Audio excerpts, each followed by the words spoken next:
Our main challenge throughout was always to say, okay, does this feel real for this movie, not for any other movie?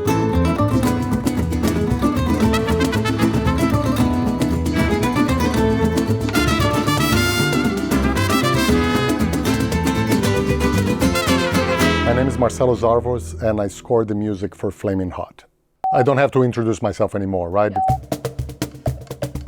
I grew up in São Paulo. I fell in love with music through film scores, with a healthy dose of Beatles and Brazilian pop music. I started playing music in nightclubs when I was 14 years old. I really wanted to study film scoring in the United States. In the first minute I could, I got in a plane and came to study film scoring, first at Berkeley and then at CalArts. My first movie was a short film, and it was actually nominated for an Oscar, the only time I went to the ceremonies. I got involved with Flamin Hot, John Houlihan at Fox. We've collaborated in a lot of projects. And when this came up, John wanted me to meet Eva Longoria, the director.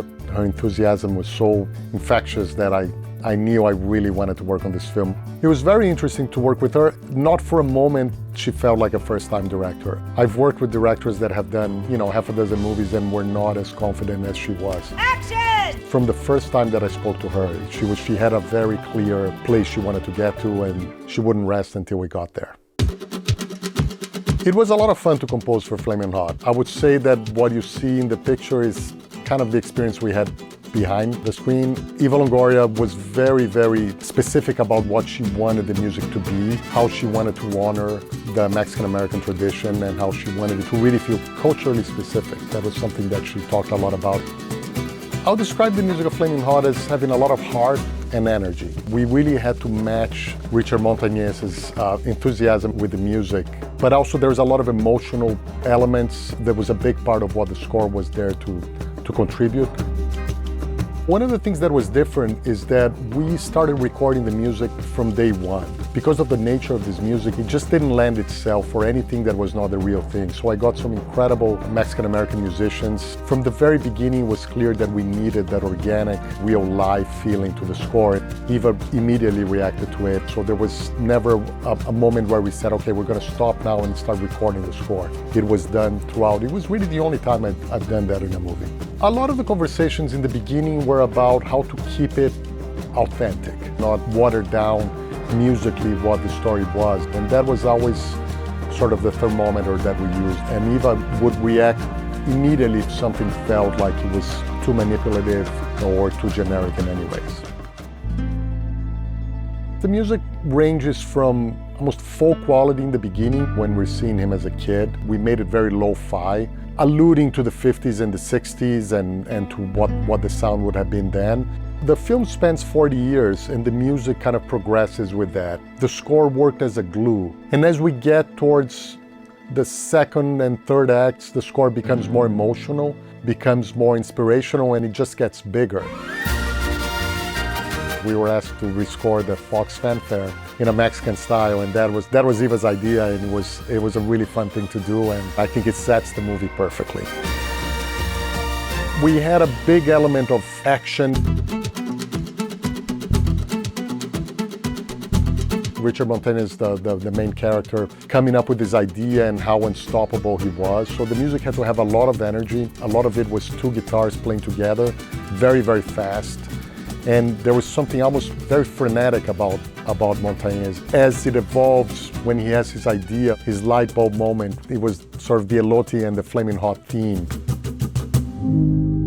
The real heart of the movie is Judy, his wife, and she really is sort of the force behind him all the time. And some of the most important music in the score is the Judy music. That's actually some of the stuff that I worked the hardest, was how to capture her warmth, her love, but also tough love sometimes. And the music had to really capture that love and that energy. For Judy, for the emotional moments, we ended up using piano and strings, and I played it very carefully. So that was the place where we brought in the secret sauce of the emotional piano. There's a great montage when they're trying the Flamin Hot sauce, and the whole family is trying it, and it's way, way too spicy at first. They're not spicy enough.